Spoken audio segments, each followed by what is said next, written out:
Voy a viajar por el mundo para explorar sus secretos y maravillas. Es muy angosto. Pedí a mis amigos que me ayudaran para poder evitar los caminos más trillados y he conseguido absolutamente todo lo que quería. Esta aventura por tierra y mar me llevará a lugares fascinantes. Esto es extraordinario. He obtenido un permiso especial para acceder a los tesoros más sorprendentes. Son algunas de las obras de arte más notables que han sobrevivido del mundo antiguo. Antiguos yacimientos, edificios fabulosos y gloriosas obras de arte. Voy en busca de esos tesoros que nos ayudan a explicar nuestra historia. Acompañadme. Vamos a descubrir cómo el pasado ha dado forma a nuestras vidas de hoy. Voy a explorar una de las islas más grandes y misteriosas del Mediterráneo para conocer mejor su rica y diversa cultura a través del tiempo. Este lugar ha estado a la vanguardia del mundo durante más de 4000 años. La historia ha dejado aquí su huella de costa a costa y ha sido un punto crucial en la vida de los seres humanos. La isla de Chipre. Llevo años viajando a Chipre y cada vez que vengo aprendo algo nuevo. Por un lado, sobre aquello que hace que esta isla sea tan especial, pero también porque todas nuestras historias están íntimamente conectadas. Tesoros ocultos con Bethany Hughes. Chipre.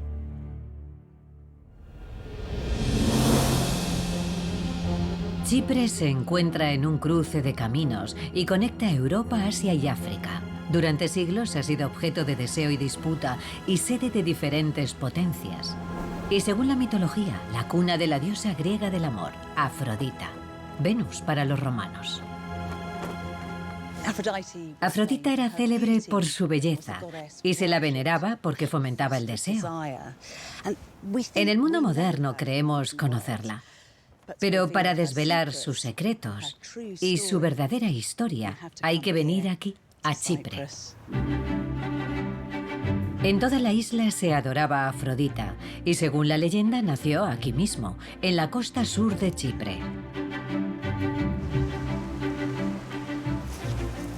Según cuenta la mitología, Gea o Gaia, la gran diosa de la tierra, harta de Urano, el dios del cielo, convenció a uno de sus hijos, Cronos, para que cortara el pene y los testículos de su padre con una gran hoz de sílex que ella había fabricado.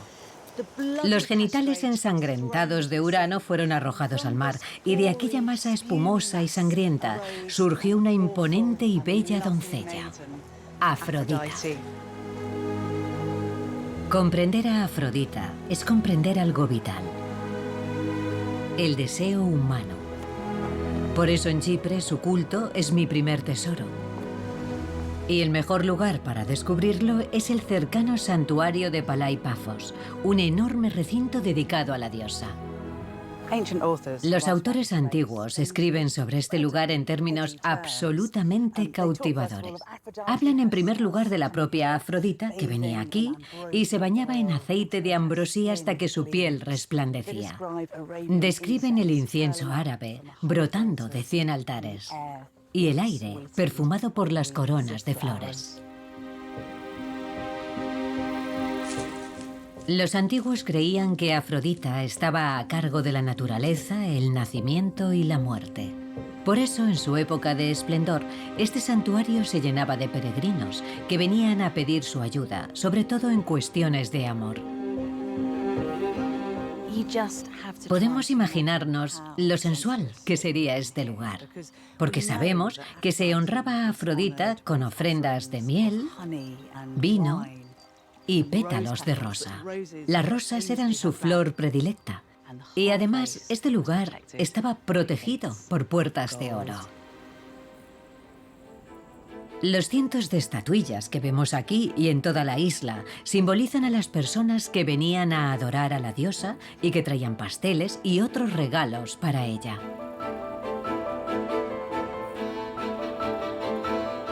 Cuando pensamos en Afrodita, nos la imaginamos como una belleza clásica. Pero en Chipre se la ha representado de una forma bastante sorprendente. Aquí, la estatua del culto de Afrodita no era la bella imagen de una mujer, sino esta cosa francamente extraña. Se trata de una roca ígnea negra que, según las fuentes, originalmente estaba pintada de blanco y empapada en aceite perfumado. Es extraño, ¿verdad? Pero emana una especie de energía primigenia, primordial. En Oriente a menudo veneraban objetos abstractos como este, pero su significado se perdió en periodos posteriores de la antigüedad. Un autor romano dijo que los orígenes del culto a la diosa en esta forma son oscuros.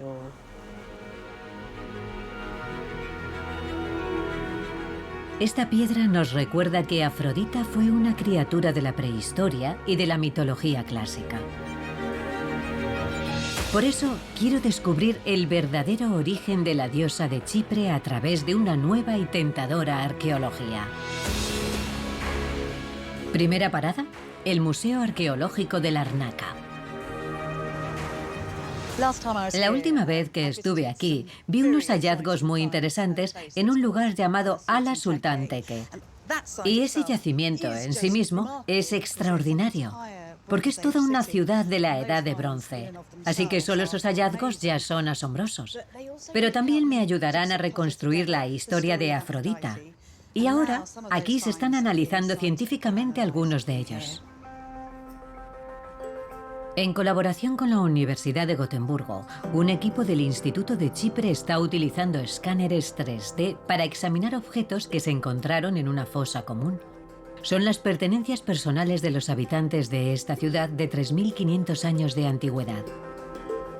El escaneado puede revelar detalles que no se detectan a simple vista, lo que ayuda a desvelar los secretos de su origen y el significado de estos objetos. Algo muy interesante, porque algunos parecen tener conexión con Afrodita. Un colgante de flor de loto y el collar de un niño hecho con cuentas con forma de granada. Ambas representaciones de la fertilidad y el renacimiento. Y estos no son los únicos destellos primitivos de la diosa en este yacimiento funerario. Tenéis esta hermosa y extraña estatuilla con cabeza de pájaro. ¿Creéis que hay alguna posibilidad de que represente una especie de influencia oriental, el embrión de la idea de una deidad femenina o un espíritu de algún tipo? Son muy parecidas a otras de Siria. Y cuando ves a la una junto a la otra, las similitudes son sorprendentes. Y esas figuras están relacionadas con Astarte. Astarte, también conocida como Inanna o Istar, fue una diosa con orígenes en Oriente Próximo y Mesopotamia. Considerada en muchos casos la antecesora de Afrodita, no solo era la deidad del amor sexual, sino también del deseo de guerra. Chipre ya tenía sus propios símbolos de fertilidad, llamativas estatuillas con genitales masculinos y femeninos. Así que lo que estamos viendo con la historia de Afrodita en Chipre podría ser una mezcla de culturas internacional y local para crear una divinidad apasionada que era nueva y a la vez claramente chipriota. Incluso en el caso de que los nombres de los dioses y de las diosas y sus formas cambien, me pregunto si en algunos de estos primeros objetos estamos viendo los orígenes de esas ideas. La figura femenina y su representación conforman una historia asombrosa en Chipre desde alrededor del 9000 a.C. hasta nuestros días. La tipología es específica en cada periodo, pero el cuerpo femenino ocupa un lugar destacado. Me encanta que en Chipre se rinda culto al cuerpo femenino, tengo que decirlo. Yo creo que es muy interesante. En la isla, en las profundidades de la Tierra, se encuentra un desencadenante clave de esta afluencia de ideas.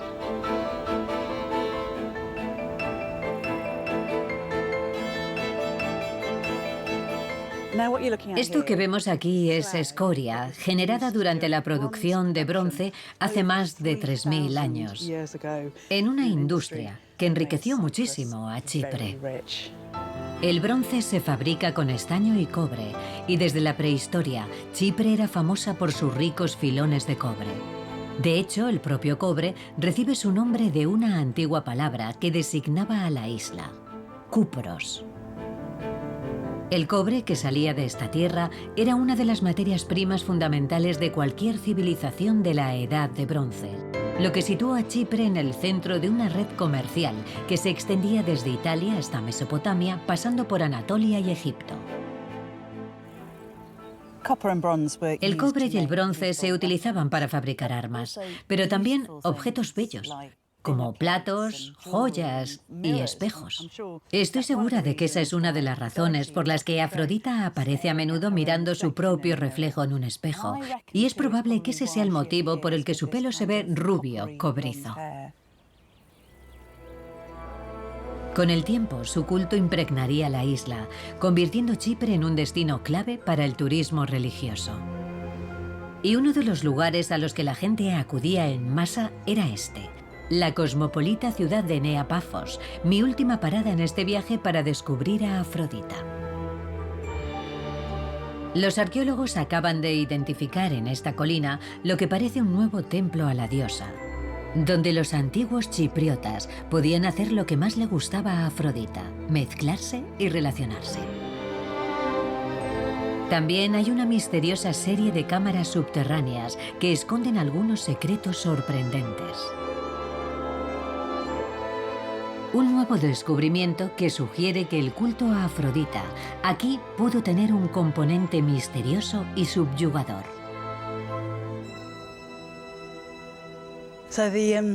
El arqueólogo que trabajaba aquí me dijo que habían descubierto algo muy especial. Se trata de un nicho, básicamente una especie de orificio en el que colocarían un objeto religioso, y si miramos la parte superior parece una concha de vieira. Los arqueólogos lo están debatiendo en este momento, pero si lo es, la concha siempre se asocia con Afrodita debido a su nacimiento del mar, y la concha de vieira recuerda al sexo femenino. Así que me pregunto si a este lugar la gente venía a celebrar ritos secretos, misteriosos y subterráneos en su honor. Aún no lo sabemos, pero lo averiguaremos. Es asombroso. Y es increíble estar aquí. Increíble. Estos descubrimientos están cambiando lo que creíamos saber sobre la diosa y su culto. Afrodita no solo era la romántica deidad del amor, sino una criatura compleja y potente. Y esta isla guarda muchos de sus secretos. Para mí, el culto a Afrodita en Chipre es un tesoro, porque nos introducen las vidas, amores y ambiciones de mujeres y hombres que vivieron miles de años antes que nosotros, y en los símbolos que dejaron tras de sí.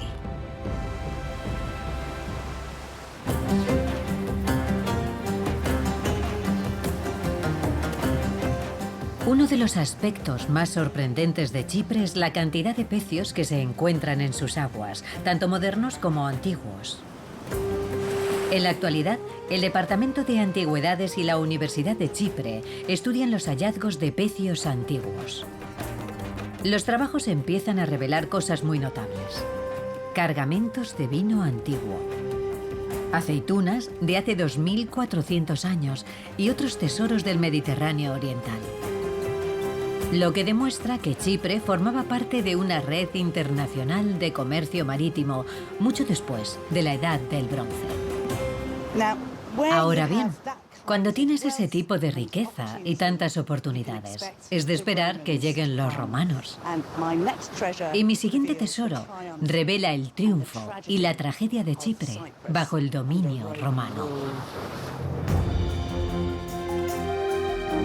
Me dirijo a la antigua ciudad de Curio, un precioso asentamiento en la costa sur de Chipre. Se trata de uno de los yacimientos arqueológicos antiguos mejor conservados de Chipre, un lugar asombroso con un trágico secreto. Curio se excavó por primera vez en la década de 1930 y lo hizo un arqueólogo llamado George McFadden.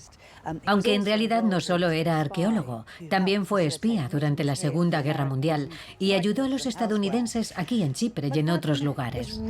A McFadden le preocupaba el auge del comunismo y el fascismo y pensó que esto serviría para que la gente volviera a recuperar los valores de la vida cívica de las civilizaciones antiguas. Así que estaba absolutamente entusiasmado con su trabajo en Curio. e hizo algunos descubrimientos muy importantes. El asentamiento que McFadden desenterró fue en su día una joya de la isla. Fundada originalmente como colonia griega en la Edad del Bronce, su puerto la conectaba con comunidades marítimas de todo el Mediterráneo. Pero su apogeo tuvo lugar en la época de los romanos. Los generales Julio César y Marco Antonio dieron Chipre a Cleopatra, reina de Egipto, como una especie de regalo de amor. Pero cuando Cleopatra fue derrotada, Roma tomó el mando. Y de hecho, algunas de las mejores antigüedades que se conservan aquí son de la época del Imperio Romano. Un teatro para 3.500 personas. Un estadio enorme, el único de Chipre. Los restos de unas termas. Un gran foro o un templo ampliado en la época del emperador Trajano. Los habitantes de Curio se hicieron muy ricos, en parte gracias al comercio de productos como el aceite y el vino, por lo que aquí se ven mansiones fastuosas, o mejor dicho, lo que queda de ellas, repletas de obras de arte extraordinarias.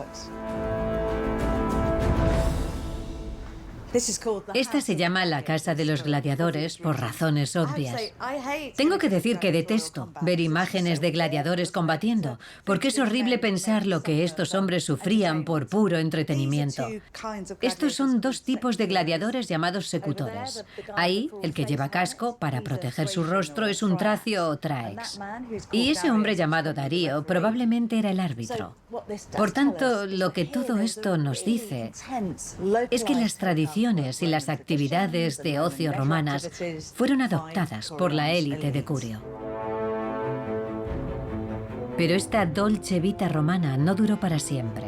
Los dones de la tierra que habían hecho tan ricos a estos hombres pronto se agriaron.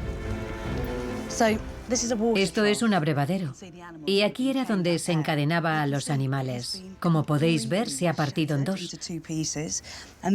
Este daño lo causó una tormenta sísmica entre el año 365 y el 370 de nuestra era, que devastó la ciudad. Los terremotos arrasaron Curio. Muchas de sus casas se derrumbaron, incluyendo lo que los arqueólogos llaman la Casa del Terremoto. Por toda la ciudad hay señales de aquella monstruosa destrucción. En el museo local, antaño la casa de George McFadden, se guardan reliquias del traumático suceso. Y he conseguido un permiso especial para ver los hallazgos recientes. El doctor Tom Davis, que ha excavado Curio con colegas chipriotas e internacionales desde los años 80, descubrió algunos de estos valiosos objetos.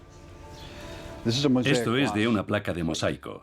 Se trata de una preciosa pieza de mosaico de vidrio, magníficamente coloreada. Sí, y la verdad es que es preciosa. Y debe ser muy rara, no se suelen encontrar. No, las únicas que conocemos están en Egipto. Esto nos da una idea de su riqueza y de lo conectada que estaba esta ciudad con el mundo antiguo. Sería una hermosa fuente de servir que sacaban cuando tenían invitados insignes y quedó hecha añicos, lo cual nos da una idea de lo fuerte que fue ese seísmo. Otros hallazgos en el museo revelan el terrible destino de algunos habitantes de la ciudad.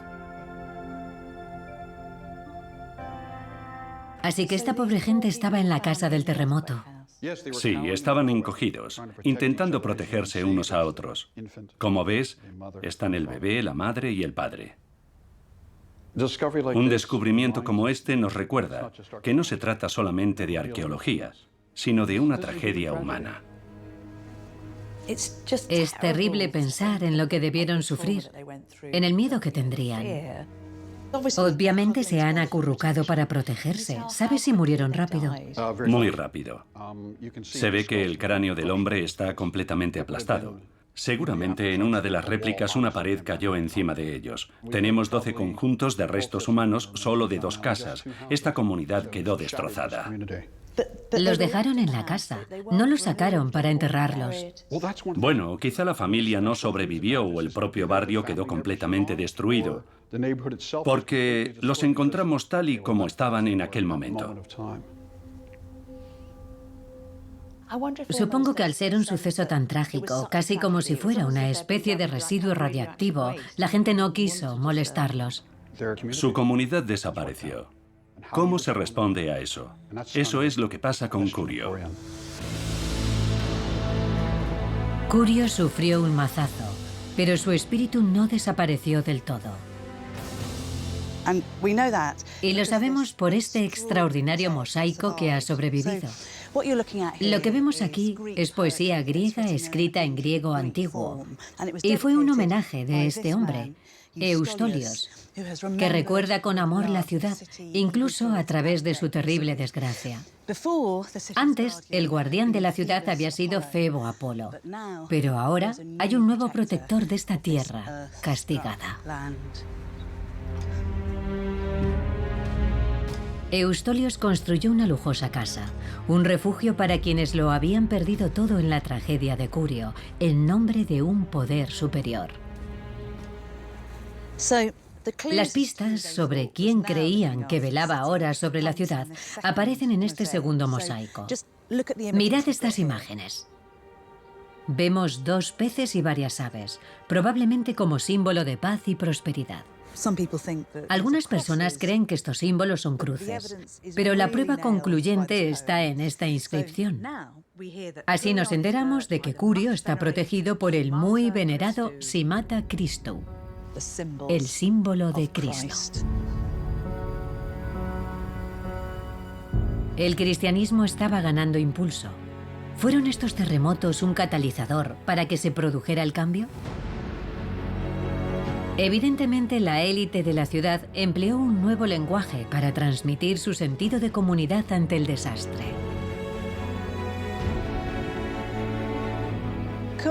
Curio es un recordatorio de que la naturaleza puede dar y puede quitar. Sin embargo, también es un símbolo del poder de la resistencia humana a lo largo del tiempo y ante las grandes adversidades.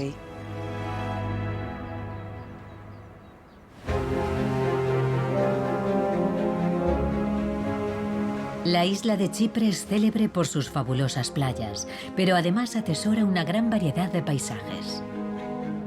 Me dirijo ahora a la región montañosa de Troodos,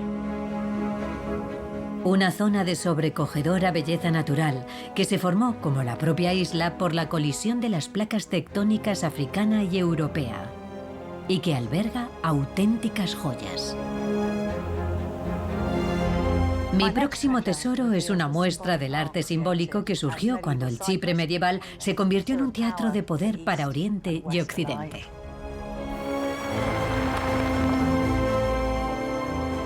Más de 200 iglesias de bella factura salpican las montañas de Troodos. Me interesa conocer algunos ejemplos de la época en la que Chipre estaba bajo el dominio del Imperio Bizantino, la dinastía cristiana que surgió a principios de la Edad Media y que se apoderó del mundo romano de Oriente. Voy a comenzar en una de las iglesias más intrigantes de la zona, el monasterio de San Juan Lampadistis. Aquí se pueden descubrir los secretos del pasado medieval de Chipre y también conocer las intrigas de los poderosos de la época. Están en misa ahora.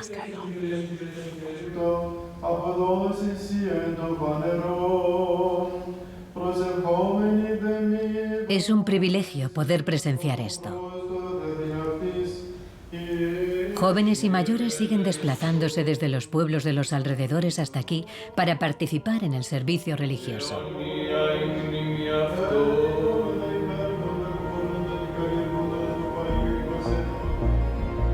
Y a veces dejan curiosas ofrendas hechas con cera, un símbolo de devoción, tal como hacían los pueblos antiguos con sus dioses, incluida Afrodita. Una vez concluido el oficio, tengo la oportunidad de explorar la exquisita decoración de la iglesia. En muchos sentidos, esta pequeña iglesia es un buen ejemplo de arte bizantino. Ahí hay una asombrosa imagen de Cristo Pantocrátor o Cristo Todopoderoso. Imágenes como esta se pueden ver en las iglesias más bellas de Constantinopla. No son simples iglesias. Nos ofrecen muchas claves históricas si sabes interpretarlas. Las pinturas murales de esta iglesia, realizadas entre los siglos XI y XVI, nos dan muchas pistas sobre las influencias políticas y culturales que imperaban en el Chipre de la época.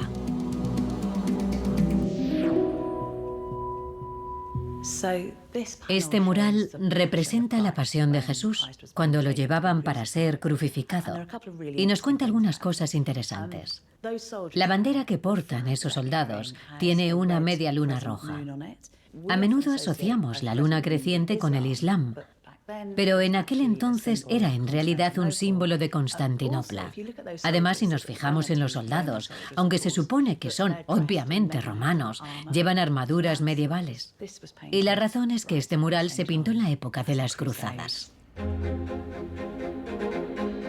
Se llaman cruzadas a las campañas militares que llevaron a cabo entre los siglos XI y XVI miles de caballeros cristianos e europeos que acudieron a Tierra Santa para reclamarla como suya. Y la historia de cómo Chipre se vio involucrada en las cruzadas es una trama digna de Juego de Tronos. Un príncipe bizantino llamado Isaac falsificó unos documentos que le permitían reclamar Chipre. El rey inglés Ricardo Corazón de León navegaba por esas aguas. En otro barco iban su prometida y su hermana, que se vieron sorprendidas por una tormenta. Naufragaron en las costas de Chipre e Isaac las secuestró. Ricardo se enfureció tanto que partió hacia Chipre para rescatar a las dos damiselas en apuros. Hay un fantástico grabado que representa a Isaac suplicando que no le pongan cadenas de hierro. Así que Ricardo, con sumo ingenio, mandó fabricar unas cadenas de plata. Encadenó con ellas a Isaac y tomó Chipre.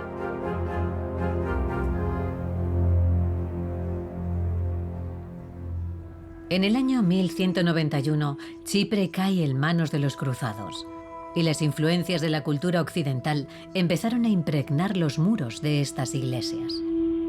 Un panel de madera muestra águilas bicéfalas, símbolos de Constantinopla, junto a leones rampantes, emblema de una noble familia francesa, los Lusignan, a la que Ricardo Corazón de León vendió Chipre un año después de conquistarla. Pero ¿por qué hay tantas iglesias como estas en las montañas? Su número es mayor en esta parte de Chipre que en cualquier otro rincón del Imperio bizantino. Espero que otra iglesia, Panagia Tou Araka, decorada al año siguiente de la toma de posesión de los cruzados, me ofrezca algunas respuestas. A Angel Nicolau Conari, historiadora medieval, le apasionan los hechos históricos que cuentan las obras de arte de esta iglesia. Hola, ¿eres Angel? Hola, soy Bethany. ¿Qué tal? Muy bien. Gracias por invitarme. No había estado nunca aquí. Fantástica, ¿verdad? Sí, es como un joyero de colores. Lo es, lo es.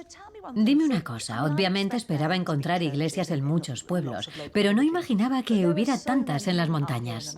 Sí, hay varias razones. Tras la marcha de Ricardo Corazón de León y la posterior llegada de la Casa de Lusignan, una parte de la nobleza griega se retiró a las montañas. Perdieron todos sus privilegios y no podían permanecer en los pueblos donde se había establecido la aristocracia franca. ¿Hay pruebas de eso en la iglesia? Bueno, ahí mismo tenemos una inscripción dedicada a alguien llamado León Tuafendu, que significa León Hijo del Señor, y que hizo una donación para decorar esta iglesia. Es interesante que la dedicatoria esté bajo la imagen de Cristo. Ocupa un lugar destacado en la iglesia. Sí, así es. No sabemos con seguridad si él tuvo que escapar de los francos, pero era habitual que hubiera donantes que se encargaran de la construcción y la decoración de estas iglesias. La aristocracia griega desplazada empleó su dinero en estas iglesias. Hay otros indicios conmovedores de lo traumática que debió de resultarles esta experiencia. Este mural es una especie de súplica a la Virgen María. La inscripción dice: Yo, Leon Tuafendu, mi esposa, mis hijos y mis sirvientes, te rogamos que nos ayudes en esta terrible situación. Por favor, otórganos la felicidad y salva nuestras almas. Esto indica que efectivamente fue una época de grandes tribulaciones para los chipriotas. Me parece un retrato encantador de la Virgen María. Parece muy compungida y muy afligida por ellos. Sí, muy triste.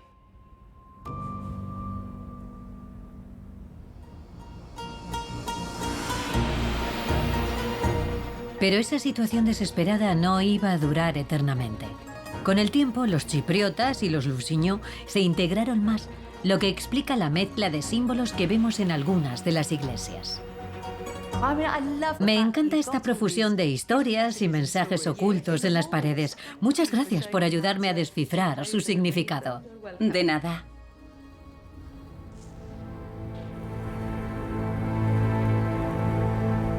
Al salir de la iglesia, me sorprende el mal tiempo. Parece que la nieve ha hecho acto de presencia. Y de repente soy plenamente consciente de lo remotas que son estas montañas. Tengo la impresión de que estoy viviendo una experiencia histórica, porque al igual que aquellas comunidades medievales tendré que quedarme aquí más de lo previsto.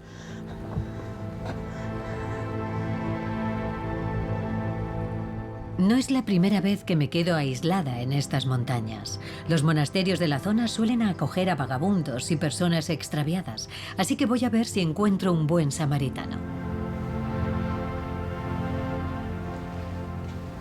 Hola, padre. Hola. Hola. Buenos días, bienvenida. Gracias. Me alegra mucho estar aquí. Es una iglesia preciosa. ¿Tu primera vez? Estuve una vez hace unos 20 años. Me perdí y alguien me invitó a entrar y me dio de comer y beber. Así que se me ha ocurrido volver hoy. Si dispones de un poco de tiempo, puedo ofrecerte algo de beber. Me encantaría. Gracias. De nada. Gracias. Tradicionalmente, las comunidades monásticas de esta zona tenían que ser autosuficientes, lo que incluía elaborar su propio vino. Adelante.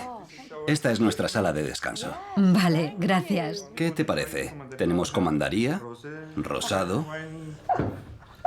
vino tinto seco. Bueno, podría probarlos todos. Tal vez debería empezar por este. Es vino comandaría, ¿no? Sí, es uno de los más antiguos del mundo. Es vino dulce. Es como un vino de licor y está delicioso. Y tengo entendido que se llama comandaría por los caballeros templarios, los cruzados que estuvieron aquí. Gracias. ¡Qué maravilla!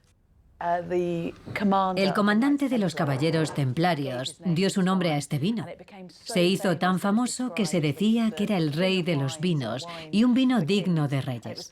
Según la historia, Ricardo Corazón de León, cuando finalmente se casó, mandó servir este vino en sus esponsales. ¡Salud! Salud. Gracias. Salud, salud.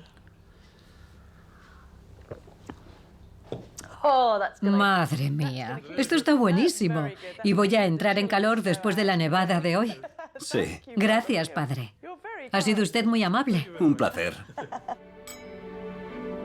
En mi opinión, el arte que se conserva en estas iglesias es uno de los grandes tesoros de esta isla. Estas iglesias no son solo edificios hermosos. Si se sabe descifrar, se puede descubrir la historia oculta del Chipre medieval, tanto fuera como dentro de sus muros.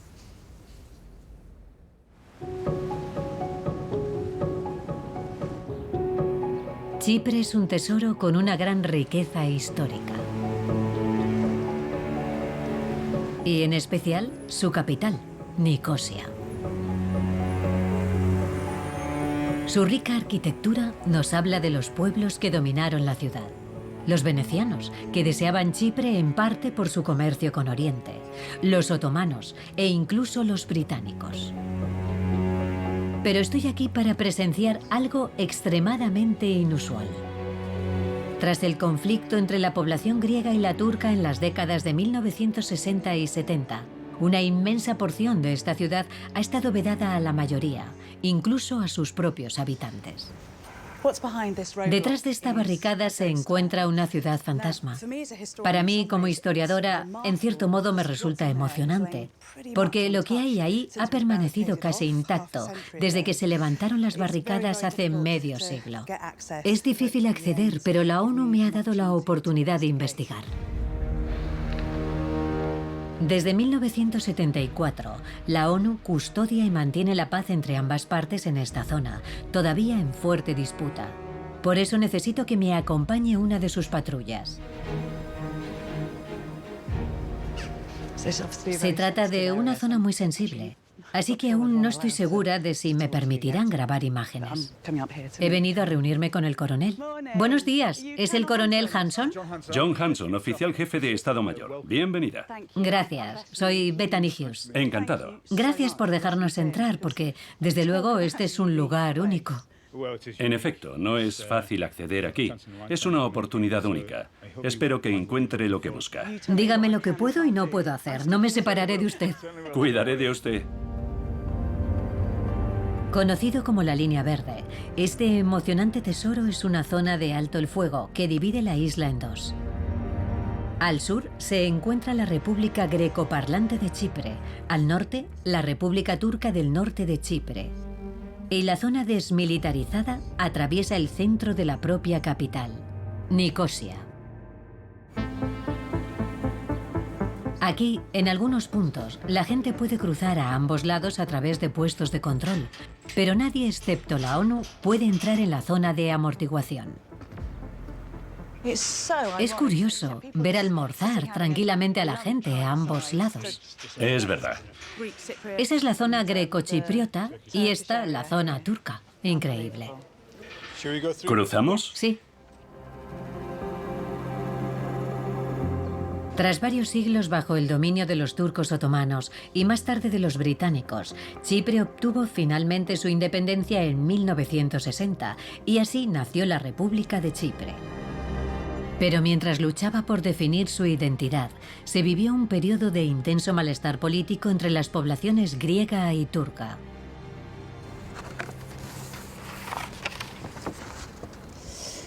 En el año 1964, el general de división británico a cargo de la Fuerza de Paz tomó un lápiz verde y trazó una línea de alto el fuego temporal a través de la ciudad. Una década más tarde, esa línea ya infranqueable dividió a la ciudad en dos. En 1974, esta franja, que atravesaba directamente el centro de Nicosia, fue abandonada de golpe. Y estas calles son ahora una cápsula del tiempo. Todo está igual que en aquel momento. He conseguido un permiso para visitarla, todo un privilegio, ya que muchos de los que vivieron y trabajaron en estas calles no pueden acceder a lo que un día fue suyo. Vaya, mirad. Esto es, a todas luces, una tienda de lo más normal. Estoy oyendo la llamada a la oración. Increíble, ¿verdad? Porque esto es una tienda griega. Vaya. Todo esto son objetos completamente corrientes, pero se han convertido en algo extraordinario por la forma en que fueron abandonados. Aquí hay periódicos. Voy a ver la fecha. 22 de enero de 1973, justo un año antes de que todo se viniera abajo. Eso es lo que tiene la historia. Todos los objetos que han tocado los seres humanos importan con el paso del tiempo, porque cuando se quedan abandonados, como ha sucedido en este caso, se cargan de significado y de memoria. Es muy conmovedor estar aquí. Esto es un antiguo garaje, y aunque gran parte del edificio ha sido desvalijado, quedan más de 50 coches. El subteniente Dan Taft, otro miembro de las Fuerzas de Paz de la ONU, tiene más información sobre las reliquias que están a su cuidado. Aquí había un concesionario. Todos estos coches nuevos entraban por Famagusta y los conducían hasta Nicosia para venderlos. Por eso los cuentakilómetros marcan entre 50 y 80 kilómetros. ¿Podemos verlo? Claro.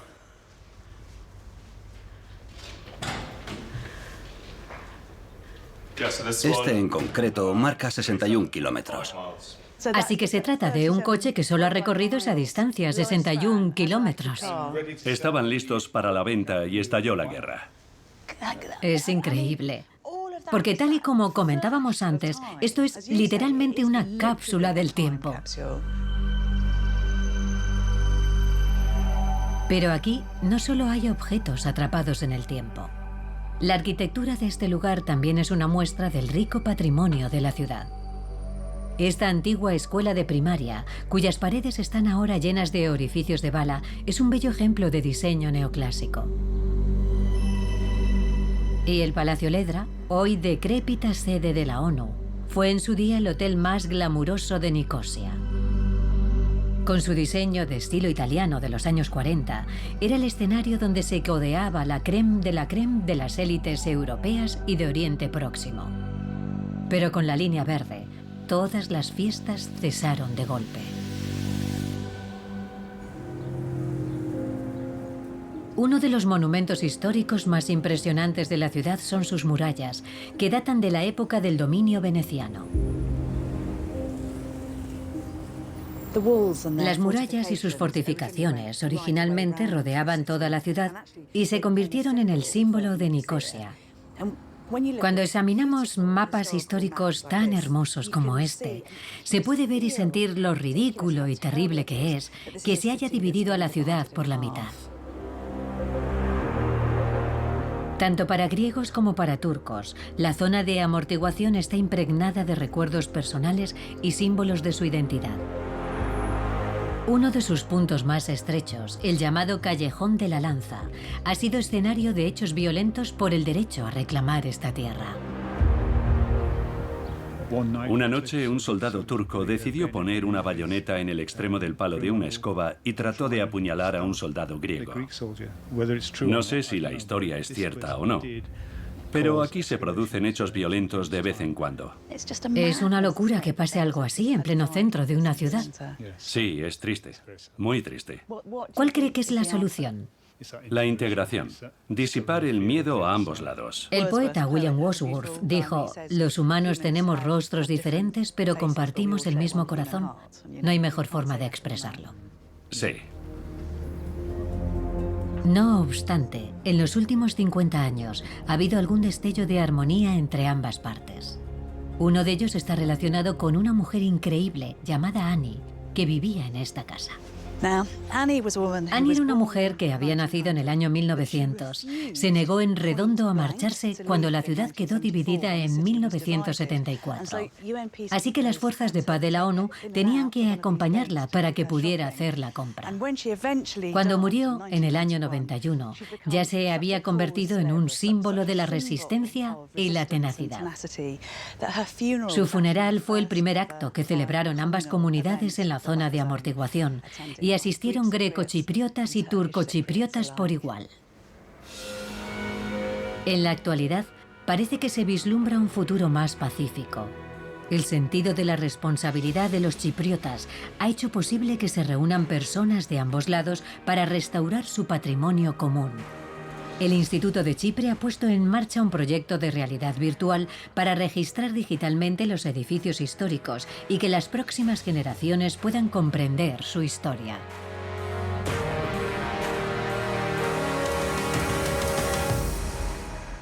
En otro lugar, en el antiguo aeropuerto de Nicosia, hay algo más que ha sido capaz de unir a los chipriotas. Esta terminal de diseño vanguardista se inauguró en 1968 con un coste superior a los $2 millones. Sin embargo, 6 años después se encontró en medio de la zona de amortiguación y ahora ha sucumbido a la madre naturaleza. Este lugar tiene una extraña belleza. Los seres humanos no han puesto un pie aquí desde hace casi medio siglo, y la zona de amortiguación se ha convertido en una especie de santuario para plantas, aves y animales exóticos. Los muflones, una especie en peligro de extinción que vive en Chipre desde hace 10.000 años, están resurgiendo en algunas áreas de la zona de amortiguación. Una ventana a la esperanza en este agreste territorio. Este es el nuevo mundo que algunos grecochipriotas y turcochipriotas están dispuestos a proteger, trabajando codo con codo.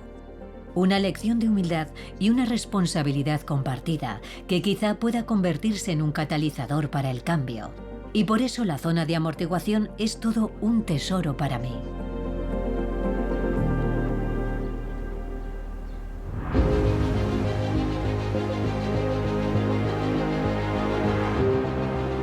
Las riquezas naturales de Chipre y su situación estratégica han sido una gran bendición para sus habitantes y en ocasiones también una maldición. Un geógrafo árabe del siglo X escribió que esta isla tiene el poder de convertir a cualquier país en la fuerza dominante de la región. Y aunque es cierto que ha sido el crisol de una vorágine de culturas e influencias, parece que Chipre nunca ha perdido su propia identidad. Desde los tiempos de la prehistoria, en esta hermosa tierra se forjaron tesoros para representar lo que realmente importaba a las mujeres y a los hombres que la habitaron. Y algunos de los símbolos que dejaron tras de sí nos siguen hablando aún hoy.